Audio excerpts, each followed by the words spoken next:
Hi everyone and welcome back to EG Financials. Today we'll be taking a look at Fannie Mae's forecast reports for the housing market and the economy. And we'll start off with their snapshot for the housing market.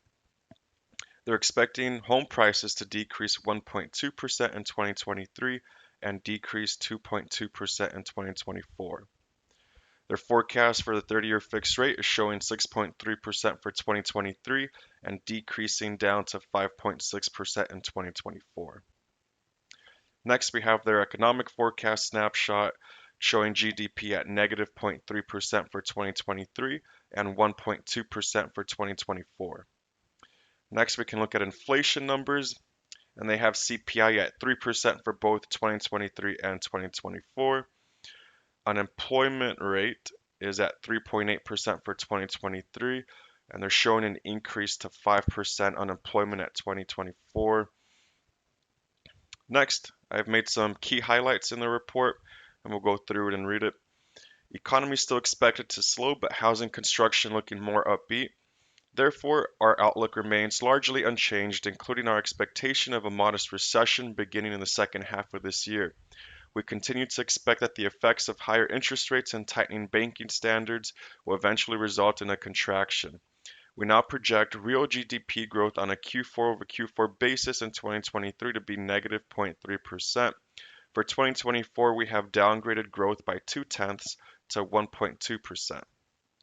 We forecast the unemployment rate to move upward to 4.2% by year end and to rise to 5.3% by the end of 2024, with headline and core CPI ending 2023 around 3% and 4% on a Q4 over Q4 basis.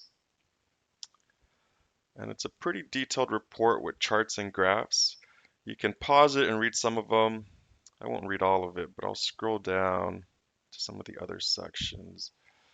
But this is all on the Fannie Mae website. If you'd like to read it, go ahead and go to fanniemae.com. Fundamentally, we see two dynamics in play. We believe the Fed is unlikely to be convinced that inflation is under control until the labor market softens sufficiently, so we think it's probable that policy will remain tight until a contraction is underway. And two, consumers continue to spend at levels that are historically high relative to incomes due to previously being able to draw down built-up pandemic-related savings, which is not sustainable. Even though spending and incomes have gradually drifted into better balance since October, the saving rate remains several percentage points below pre-pandemic levels. Therefore, consumption growth is expected to be sluggish relative to income growth, leaving overall economic growth vulnerable to contraction. While mortgage rates have pulled back modestly from highs in early March, ongoing affordability constraints, a lack of inventory for sale, and the ongoing persistence of a lock-in effect, where existing homeowners with low mortgage rates are disincentivized to sell their homes, will likely keep sales subdued for the remainder of the year. And that's it for today. Make sure to follow for more updates. Thank you.